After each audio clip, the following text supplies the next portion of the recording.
वो धर्म सिखाने आए थे, वो धर्म सिखाने आए थे, वो पाप मिटाने आए थे, वो पाप मिटाने आए थे।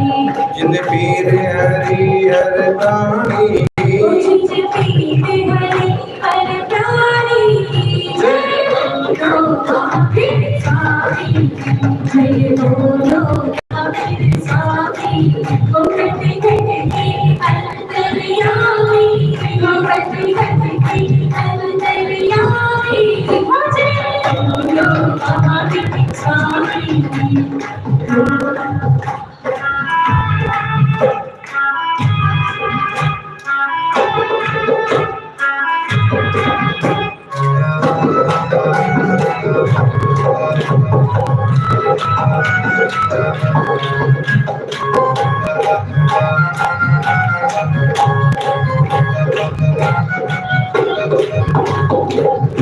जय तारा।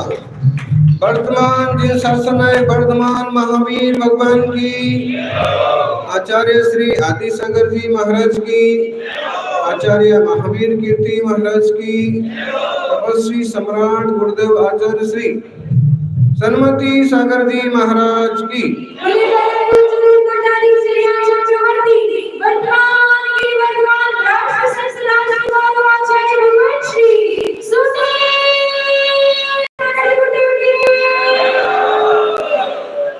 सुनने वाले सुनो ध्यान से, सुनने वाले सुनो ध्यान से, सारे आज गरीब अमीर। सुनने वाले सुनो ध्यान से, सारे आज गरीब अमीर। सबकी ही तस्वीर रहेगी, नहीं रहेगा सदा शरीर। किसी ही की तस्वीर रहेगी, नहीं रहेगा सदा शरीर। एक प्रश्न होना चाहिए कि जिस शरीर के लिए हम इतना उद्यम कर रहे हैं, वो शरीर कब तक रहने वाला है। एक सम्राट हुए अमोघ वर्ष, और अमोघ वर्ष राजा ने जिनसेन स्वामी से ज्ञान प्राप्त करके मुनि दीक्षा स्वीकार कर ली, राज छोड़ करके। और फिर उन्होंने एक छोटी सी रचना की, जिसमें अपने जीवन के अनुभवों का निचोड़ उन्होंने भरा। वे कहते हैं, पणिपत्य वर्धमानम प्रश्नोत्तर रत्न मालिकाम बक्षे, नाग नरामर वंद्यम देवम देवाधिपम वीरम। जो देवों के देव हैं, ऐसे देव वीर भगवान को नमस्कार करके मैं कुछ प्रश्न उत्तर करूंगा। वर्धमान को वंदन करके, जो हमेशा बढ़ते हैं और शरण में आने वालों को बढ़ाते हैं, वो वर्धमान कहलाते हैं। सौभाग्यशालियों, देवाधिदेव हैं। उनके जीवन में प्रश्न आया था, शरीर कब तक रहने वाला है। उन्हें मालूम पड़ा केवल 72 साल। जब 72 साल ही रहने वाला है, तो क्यों ना इसका पूरा का पूरा सदुपयोग किया जाए। और आपको याद होगा, 24 तीर्थंकरों में महावीर स्वामी ऐसे तीर्थंकर हैं जिनने सबसे छोटी वय में मोक्ष मार्ग को पकड़ लिया। विवाह भी नहीं किया, राज भी नहीं किया, शादी भी नहीं की, परिवार भी नहीं बनाया। माता पिता ने खूब मनाया, लेकिन उन्होंने कह दिया, पिताश्री समय बहुत कम है। माँ ने कहा, बेटा पहले तीर्थंकर ऋषभदेव ने भी तो विवाह किया था, ब्राह्मी सुंदरी जैसी उनकी बेटियां थीं। देखिए, ये भी नलिनी कमलिनी। और उन दोनों बेटियों ने, ब्राह्मी ने ब्राह्मी लिपि का आविष्कार किया और सुंदरी ने गणित विद्या का आविष्कार किया। अरे बेटा, उनके 100 बेटे भी थे, 101 पुत्र थे। भरत चक्रवर्ती बने, बाहुबली, कामदेव, और सारे के सारे एक से एक। महावीर अपनी माँ की बात सुनते, उन्हें सब कुछ पता है और वो माँ की बातों पर मुस्कुराते रह जाते। और फिर जब कुछ ना बोलते तो माँ कहती कि जब उनने विवाह किया था तो तुझे करने में क्या तकलीफ है। उनने कहा उनके पास बहुत वक्त था, मेरे पास उतना समय नहीं है। केवल 72 वर्ष इस देह में रहना है। इस 72 वर्ष के जो कुछ समय मिले हैं उन समयों से मुझे अपने आत्मा को परमात्मा बना लेना है। युवाओं, छोटे छोटे नियम तो लो। कल एक युवा को कहा, आगे आगे आ रहा था आहार देने के लिए, तो पूछ लिया बाजू वालों ने रात्रि भोजन त्याग है। तो एकदम से बिजली के झटके की तरह पीछे चला गया। अरे भाई, छोटे मोटे व्रत तो पालन करो। ब्रह्मचर्य व्रत की एक बड़ी साधना है। उतना बड़ा ना जमे तो अणुव्रत पालन करो। रात्रि भोजन त्याग की एक बड़ी साधना है।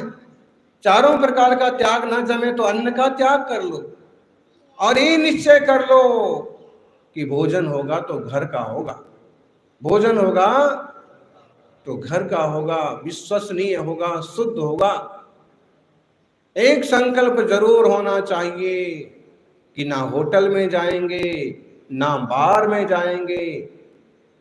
युवाओं का नहीं, हर एक व्यक्ति का। ना होटल में जाएंगे। कभी होता है बाहर गए हैं, कुछ ना मिला तो आपको किसी शाकाहारी भोजन करना पड़ता है, किसी होटल में करना पड़ता है। एक अपवाद छोड़ दो। और नहीं तो संकल्प होना चाहिए कि ना होटल में जाएंगे ना बार में जाएंगे, जब भी अवसर मिला प्रभु के दरबार में जाएंगे। जब भी मौका मिलेगा गुरु के दरबार में जाएंगे। वर्धमान ने कहा, माँ, और ये शरीर केवल 72 साल टिकने वाला है। वर्धमान 72 साल रहे। वर्धमान के नाम वाले सन्मति सागर जी महाराज 72 साल रहे और उन 72 सालों में उन्होंने वो किया जिसको करने को देवता भी तरसते। महावीर भगवान बन गए, सन्मति सागर तपस्वी सम्राट बन गए। अपने पास भी वही समय है, समय का सदुपयोग करें। अगर आप गृहस्थी में भी गए हैं तो भी हम जानते हैं यहाँ कुछ ऐसे श्रावक श्राविकाएं हैं कि गृहस्थी में जाने के बाद भी वे विधिवत धर्म ध्यान करते हैं, प्रतिदिन पड़गाहन करते हैं, व्रती जीवन जीते हैं। इसका मतलब है कि अगर वो वैसा कर सकते हैं तो कुछ लोग और भी वैसा कर सकते हैं। संकल्प की जरूरत है। आप संकल्प करेंगे, आपके भी कल्याण के रास्ते खुलेंगे। वर्धमान महावीर स्वामी कहते हैं इंसान में देवताओं से पूजने की सामर्थ्य। लोग समझते हैं कि देवता लोग जो होते हैं वो पूजने के लिए होते हैं। लोगों की एक सोच है कि दुनिया में ढेर सारे देवता हैं, लाल पीले पत्थर हैं और वो हमेशा उनकी पूजा करो। महावीर कहते हैं कि इंसान तुम इस लायक बन सकते हो कि देवता तुम्हारी पूजा करेंगे। और उनका जो सूत्र है बहुत फेमस, धम्मो मंगल मुक्तिठम अहिंसा संयमो तपो देवाभी तस् पणमंती जस धम्मे सयामणो। महावीर भगवान कहते हैं कि देवता भी उन्हें नमस्कार करते हैं, उन्हें प्रणाम करते हैं। किनको? धम्मो मंगल मुक्तिठम, धर्म सबसे उत्कृष्ट मंगल है। कौन सा धर्म? किसी धर्म का नाम नहीं लिया, ऐसे नहीं कहा जैन धर्म, बुद्ध धर्म, हिंदू धर्म, ऐसे नहीं कहा। बस धम्मो मंगल मुक्तिठम। कौन सा धर्म? अहिंसा संयमो तपो। कौन सा? हाँ, अहिंसा संयम तप रूप जो धर्म है। अगर आज आप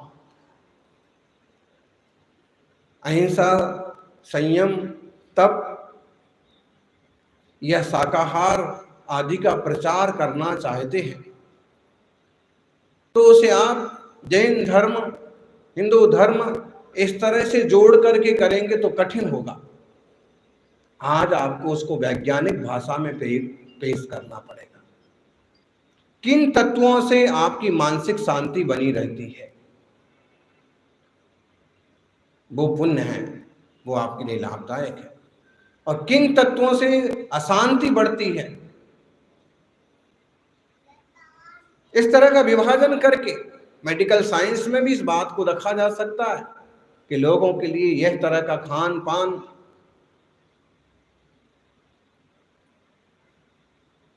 जैसे कि शाकाहार के लिए प्लांट बेस्ड फूड, पौधों के आधारित भोजन, वह जीवन के लिए बहुत ज्यादा लाभदायक है, उपयोगी है। नई शब्दावली हो, नए तरीके हो तो लोग स्वीकार करेंगे। और मुझे लगता है कि महावीर से बड़े कोई वैज्ञानिक नहीं थे। उस जमाने में भी उन्होंने कोई जैन शब्द का उपयोग नहीं किया, क्योंकि जो लोग जिन भर को पूजते हैं वो जैन आप कहलाते हैं। इसलिए धर्म के लिए उन्होंने कौन से शब्द प्रयोग किए?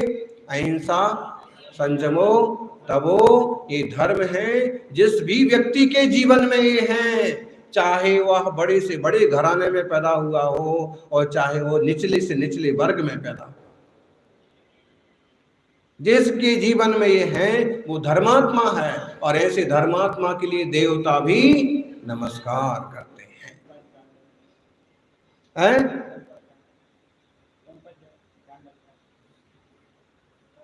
जिन वाणी का स्वाध्याय करें, पुराण शास्त्रों का स्वाध्याय करें, तो अंजन जैसे लोग भी पूजे गए, यमपाल चांडाल जैसे लोग भी प्रतिष्ठित लोगों की श्रेणी में शामिल हो गए, वेश्या को भी सम्मान मिला और निचले लोग भी सम्मान के पात्र बने, क्योंकि वो महावीर भगवान की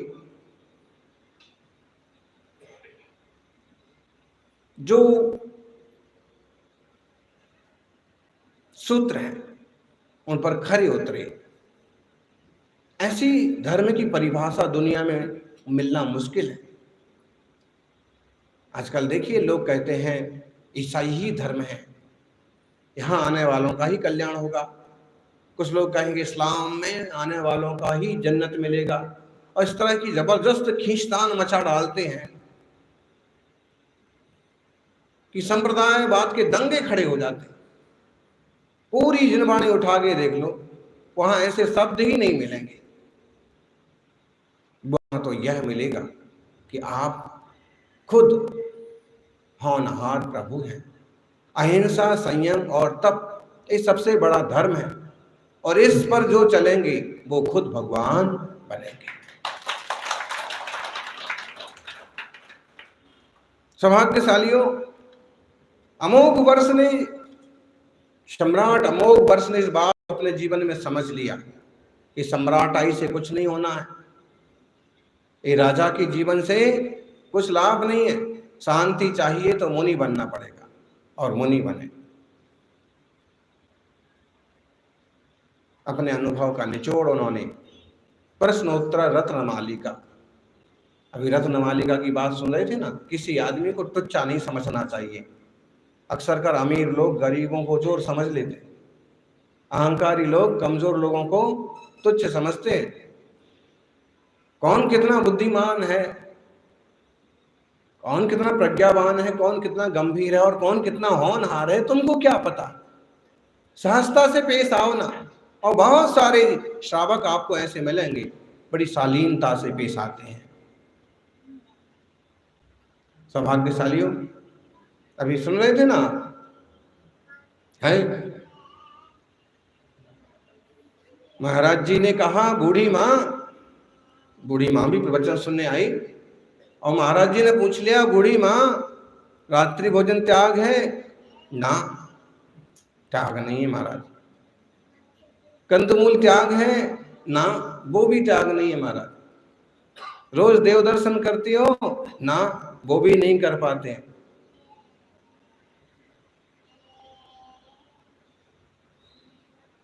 झगड़े का त्याग है? ना, तो रत्न प्रभा तुम्हारा पक्का। अब बूढ़ी माँ ने कोई शब्द सुने हो तब ना, लेकिन ये जरूर सुना रत्न प्रभा मतलब, रत्न का मतलब तो अच्छा ही होता है। बूढ़े ने माँ ने कहा कि महाराज मैं जीवन में ना दर्शन करती हूँ ना कुछ त्याग व्रत है, बल्कि झगड़े करती हूँ, मेरे को कहाँ रत्न प्रभा मिलने वाला। रत्न प्रभा तो आप जैसे साधु संतों को ही मिलता है।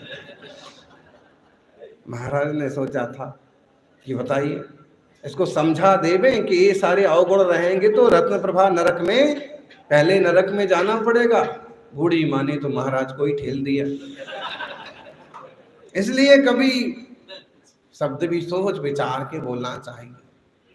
किसी ने बुद्धि का ठेका थोड़ी ले रखा है, एक सामान्य आदमी भी कलाकार हो सकता है। बुद्धि किताबों के पढ़ने से मिल सकती है, लेकिन विवेक जीवन के अनुभवों से आता है। वो अभी मल्लाह की कहानी सुन रहे थे आप, वो बचपन में अपन पढ़ा करते थे कि मल्लाह था और इधर से नाव उधर उस घाट ले जाता था, लोगों से थोड़े 5-10 पैसे लेता था, सबको इस पार से उस पार लगाता था। और एक बार एक पंडित जी आए और पंडित जी ने कहा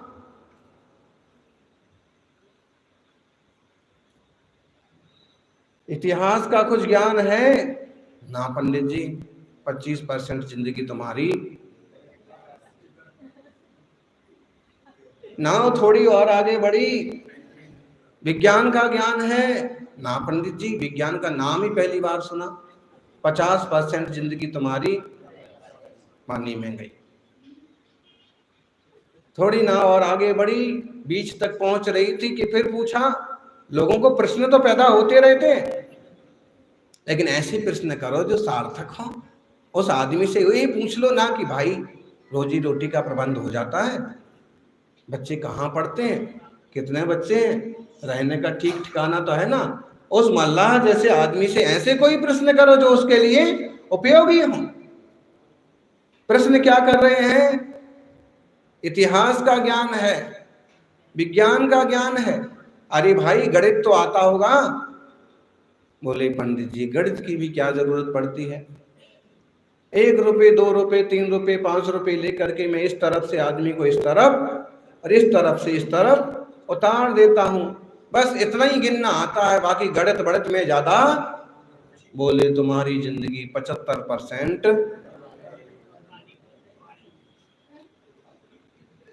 बस 75% कहना हुआ कि कहीं से जोर की लहरें आ गई, तूफान जैसे उठने लगा, नाव डगमगाने लगी, नाव डगमगाने लगी। उसने कहा पंडित जी हैं? तैरना आता है? पंडित जी ने कहा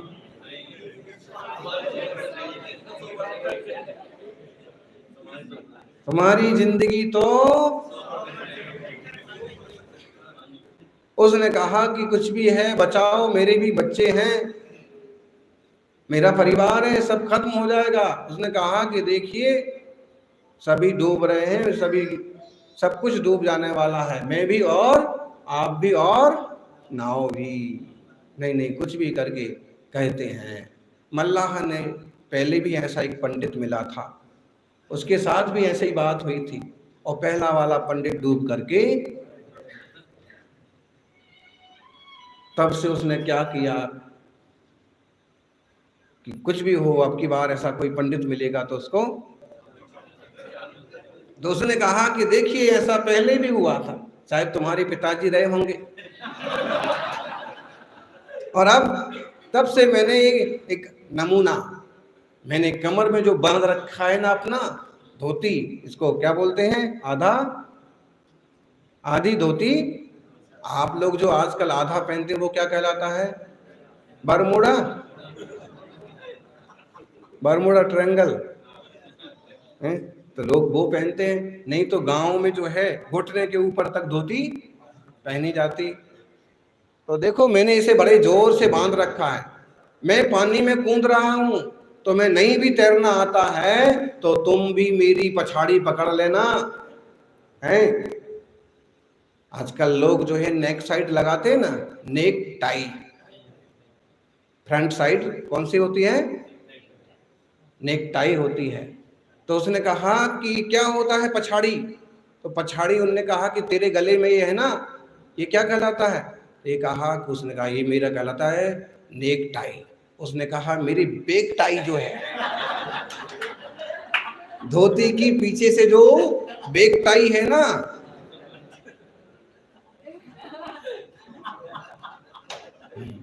तो तू मेरी बेक टाई पकड़ लेना, पीछे से धोती पकड़ लेना, तो डूब नहीं पाएगा, मैं तैरता जाऊंगा और तू भी मेरे साथ पार हो जाएगा।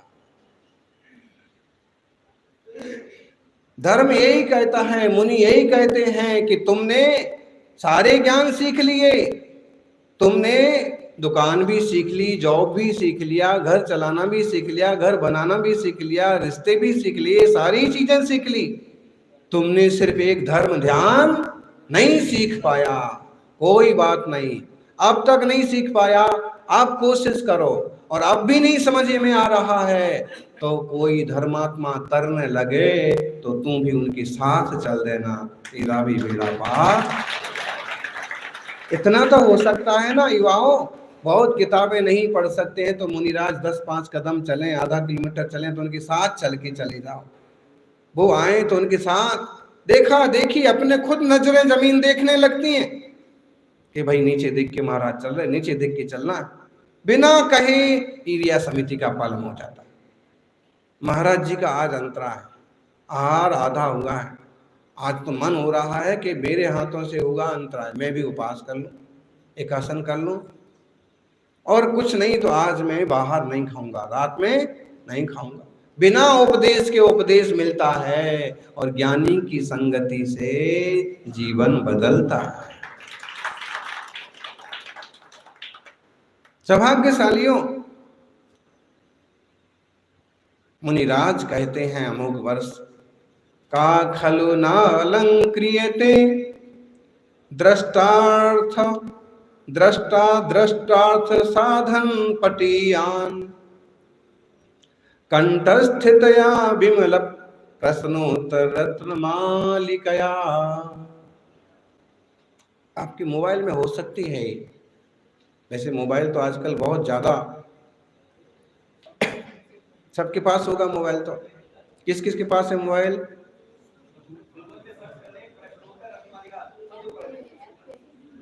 ऐप पर भी है एक, ये जो ऐप है ना, ये ऐप मतलब क्या होता है? एप्पल, हाँ, तो इसमें भी है सदमती सुनीला, तो इसमें से फोटो खींचते हैं। आज का क्या सिस्टम आ गया हुआ है ऐसे, मोबाइल कितना इम्पोर्टेंट है, आप सबके पास है, हमारे पास ही बस नहीं है ऐसा। लेकिन आपके मोबाइल से जो कांटेक्ट नहीं होते हैं ना, वो हमारे हो जाते हैं। हुआ ऐसे कि एक भगत, एक व्यक्ति, उसका देहावसान हुआ, मर करके यमदूत के पास पहुंचा। चित्रगुप्त ने हिसाब किताब देखा और उसने कहा कि भाई तुम्हारा बैलेंस तो काफी बराबर मालूम पड़ रहा है, पुण्य और पाप लगभग बराबर दिख रहा है? दिन में तू धर्म करता था और रात को कर्म करता था, दिन में पुण्य करता था और रात को, बैलेंस लगभग बराबर है, अब मैं तेरे पर छोड़ता हूं कि तुझे नरक जाना है कि स्वर्ग जाना है। तो उसने कहा कि देखिए महाराज, मेरा मोबाइल और चार्जर पृथ्वी पर छूट गया है, आप उसे मंगवा दीजिए, फिर चाहे आप मुझे नरक भेज दीजिए, चाहे स्वर्ग भेज दीजिए, फिर मैं कहीं भी रह लूंगा, बस क्या चाहिए। अब देखिए आप, जितनी आसानी से आजकल लोग अपने रिश्तों को दूर कर देते हैं, मोबाइल को छोड़ पाते हैं। जड़ का ऐसा ममत्व कि चेतन का अपमान करने को तैयार हो जाता है। जड़ जड़ है ज्ञानी और चेतन चेतन है, मैं ज्ञान घन चैतन्य आत्मा हूं और ये सारे पदार्थ जो हैं वो जड़ हैं। जड़ के मोह में चेतन का अपमान नहीं करो। का खलु ना अलंक्रियते, कौन बुद्धिमान व्यक्ति है? दृष्टा दृष्टार्थ पटियान, दृष्ट और आदृष्ट को जानने के लिए तत्पर, पटियान प्रवीण, दृष्ट और अदृष्ट पदार्थ को साधने में प्रवीण। ऐसा कौन सा व्यक्ति है कि जो रत्नत्रय, इस प्रश्नोत्तर रत्न मालिका का अभ्यास करके और सारी बातों को ना समझ जाए? मतलब इस प्रश्नोत्तर रत्न मालिका रूपी शास्त्र का अभ्यास करके, इसको कंठ में धारण करके कोई भी व्यक्ति अच्छी बुरी बातों को समझ सकता है। कोई भी व्यक्ति परमार्थ के मार्ग पर लग सकता है। मतलब है कि कंठ में स्थित रहे ये सारे प्रश्न उत्तर। तो दृष्ट आंखों से दिखने वाले, अदृष्ट आंखों से नहीं दिखने वाले, दोनों तरह के पदार्थों को साधने में यह व्यक्ति प्रवीण रहेगा। प्रवीण का मतलब चतुर। दृष्ट पदार्थों को तो सभी पकड़ते हैं, ये दिख रहा है पकड़ो, ये अच्छा लग रहा है पकड़ो, लेकिन अदृष्ट के बारे में सोचते हैं कभी? भाई आंखों से जो नहीं दिखता है वो भी तो है। आपको अक्षर, शब्द, वाणी आंखों से दिखती है, लेकिन है। हवा आंखों से दिखती है? नहीं दिखती, लेकिन है। फूल की सुगंध आंखों से दिखती है, लेकिन है। ऐसे ही आंखों से नहीं दिखने के बाद भी परमात्मा है। आंखों से नहीं दिखने के बाद भी निज आत्मा है। आत्मा निकलता है तभी तो कहते हैं कि सुनने वाले सुनो ध्यान से, सारे आज गरीब अमीर सबकी ही तस्वीर रहेगी, नहीं रहेगा सदा शरीर। शरीर नहीं रहेगा। ये दिखने वाले को आग लगा दी जाएगी, ना दिखने वाला आत्मा दूसरी पर्याय में चला जाएगा। लोग फोटो बना करके आपको चिपका देंगे, और वो भी आपने कुछ करा धरा होगा तो फोटो बनेगा, वरना फोटो भी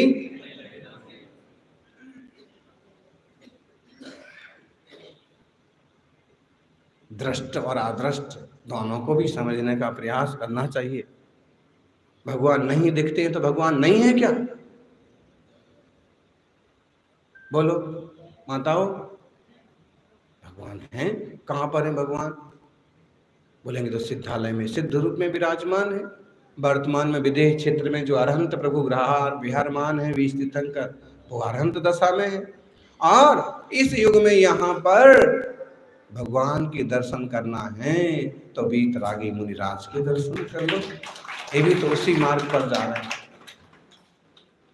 मूलाचार में भगवान कहा है मुनिराज के लिए, हिक्कम बक्कम हीयम साधिय सोधिय जो चरदि निच्छ सो साहू, ऐसो सुठित साहू भणियो जिन शासने वैभवम। ज्ञानियों जो सोच समझ के बोलते हैं, विवेक पूर्वक चर्या करते हैं, शांत रहते हैं, जीव और देह की भिन्नता को जानते हैं, ऐसे मुनिराज भगवान कहलाते हैं। भाई निर्णय तो हो ही गया है ना, फैसला तो हो ही गया है। अब सिद्ध दशा में पहुंचने की देर है, तो सार्थक प्रश्न करिए। जीवन में झगड़े पैदा हो जाते हैं प्रश्न करने से। जैसे उनने कहा भाई साहब थोड़ा आगे सरकिए, आप कहते क्यों सरकिए? वो कहता है कि मैं प्रेम से बोल रहा हूं, सरको। अच्छा नहीं सरकूंगा तो? अब बेमतलब की बात हो गई ना। उनने कहा था अगर आपकी जगह नहीं थी तो ये मत बोलो कि जगह नहीं है, थोड़ा ही सा वहां से यहाँ से ऐसे हिल लो, उसको संतोष तो हो गया हाँ कि थोड़ा सा बात तो। ऐसे ही घर में होता है, श्रीमती जी का, श्रीमान जी का। कोई भी बात है, इतनी देर तक कहाँ थे जी? या तो सहजता से बताओ कि आज अमुक काम आ गया था और इसलिए देर हो गई है। तुम पूछने वाली कौन होती हो? अभी कोई तरीका? श्रीमती जी अगर कदाचित देर से आए और इतनी देर कहाँ थी तुम, तो या फिर तरीका ये कि भाई देर कैसे हो गई। तो इससे क्या होता है, प्रश्न करने के तरीके से विसंवाद, झगड़े पैदा हो जाते हैं। प्रश्न से ही पहले तो झगड़े पैदा होते और उसका तरीका और गड़बड़ हो तो आग लगती है। इसलिए तरीके बदलिए या फिर उसको समझने और समझाने की कोशिश कीजिए। बेटे से भी प्रश्न करेंगे ना आज, वो भी कठिन काम हो गया। बेटी को भी पूछेंगे स्कूटी लेके इतनी देर तक कहाँ थी, कहाँ गई थी। अभी दूसरे ढंग से ही बात करना पड़ेगी, बात भी सामने आ जाए, मन भी ना बिगड़े, रिश्ते भी ना बिगड़े। प्रश्न करना भी एक कला है, उत्तर देना तो कला है ही, प्रश्न करना उससे बड़ी कला है।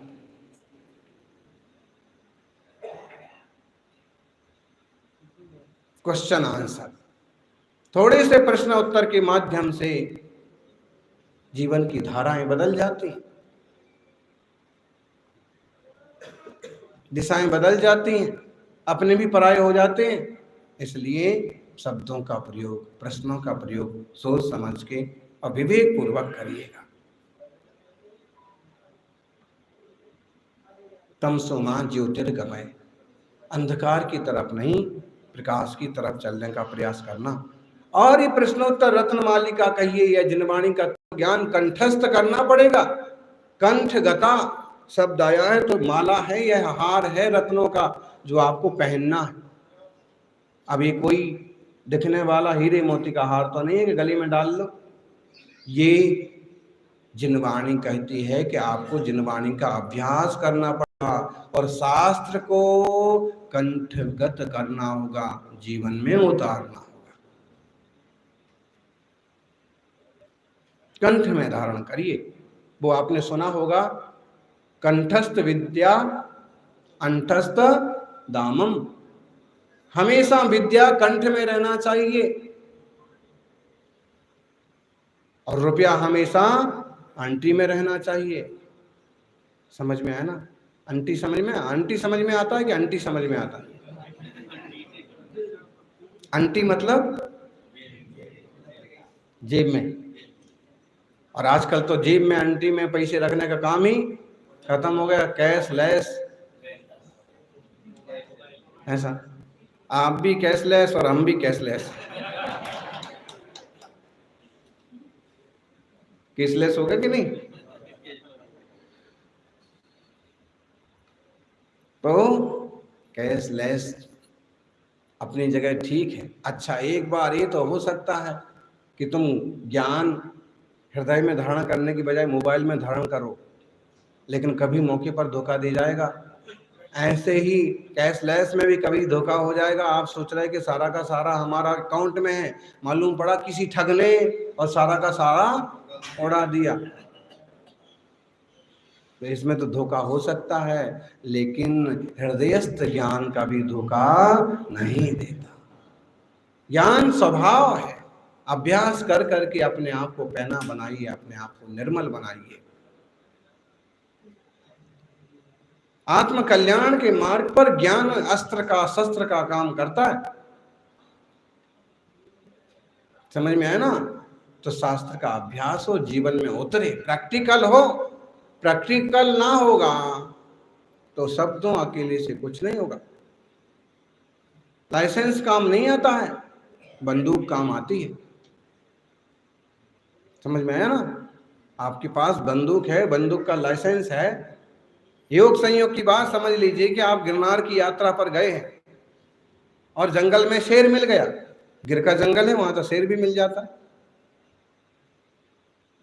अब जंगल में शेर मिल गया, आपने जेब से लाइसेंस निकाला, दूर रहना, मेरे पास बंदूक का लाइसेंस है। शेर तुम्हारी बात सुन लेगा? क्या करेगा शेर? तुम्हारा लाइसेंस तुम्हारे पास रखो। तो जैसे लाइसेंस देख करके शेर नहीं छोड़ देगा, उसके लिए तो बंदूक की ही जरूरत है। ऐसे ही तुम्हारे किताबी ज्ञान को छोड़ देख करके मोह नहीं छोड़ देगा, उसके लिए तो वेद विज्ञान की बंदूक की ही जरूरत है, तत्व निर्णय की ही जरूरत है। इस तरह का अभ्यास करने का प्रयास करिएगा। कंठगस्त बोलते ना, कंठ पुस्तकस्था सया विद्या पर हस्तगतम धनम कार्य काले समुत्पन्ने नासा विद्या न तद्धनम। जो किताबों में लिखा हुआ ज्ञान है, अब आप कहोगे ये गीत मैंने भी तो सुना है, कत्थक के बारे में मैंने भी तो पढ़ा है, ये भजन मेरे को भी तो आता है, लेकिन वो सब का सब ना मेरे घर में किताब है उसमें लिखा हुआ है, काम आएगा? ये आहार देने वाले श्रावक होते हैं ना, इस 16 बदल के आ जाते हैं। अब 16 बदलने के बाद अब वो किताब जो उनकी डायरी है आखिरी में भजन गाने वाली, वो रखी है असोले वाले कपड़ों के उधर। अब क्या करें? भजन तो पहले से तैयार कर रखा है कि अगर बड़े महाराज आएंगे तो ये गाएंगे, छोटे महाराज आएंगे तो ये गाएंगे। कुछ लोग तो चौका ही इसलिए लगाते हैं कि उनको अच्छे भजन आते हैं और यहाँ गाने को मिलते नहीं है, तो घर में चौका लगाएंगे वो बाद में भजन। तो जो डायरी में लिखा हुआ भजन है वो काम नहीं आने वाला, आप छू नहीं सकते असोले के कपड़े। अब तो कंठ में हो तो इसलिए यार जिन वाणी कंठस्थ होगी तो मोह रूपी शेर से पार पड़ेंगे। सौभाग्यशालियों जिन वाणी का अभ्यास हो और जीवन में इस संकल्प हो कि ना होटल में जाएंगे ना बार में जाएंगे, जब भी अवसर मिलेगा प्रभु दरबार में जाएंगे। कहाँ है? छोटा सा जीवन है और इस छोटे से जीवन को सभी अपन मंगलमय बनाएं। दृष्ट पदार्थ को तो समझें, दृष्ट रिश्तों को तो समझें, अदृष्ट पदार्थ को भी समझें। आंखों से नहीं दिखता है पुण्य पाप तो होता नहीं क्या? होता है, फल दिखते हैं।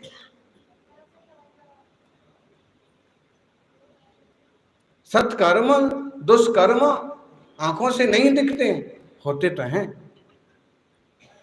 इसलिए दृष्ट और अदृष्ट पदार्थों को समझें, इस मार्ग को समझें और खुद संस्कारित हों, परिवार को भी संस्कारित करें, खुद चतुर बने और परिवार को भी चतुर बनाएं। जो चतुर होते हैं ज्ञानी वो ही चतुर्मास करवाते हैं।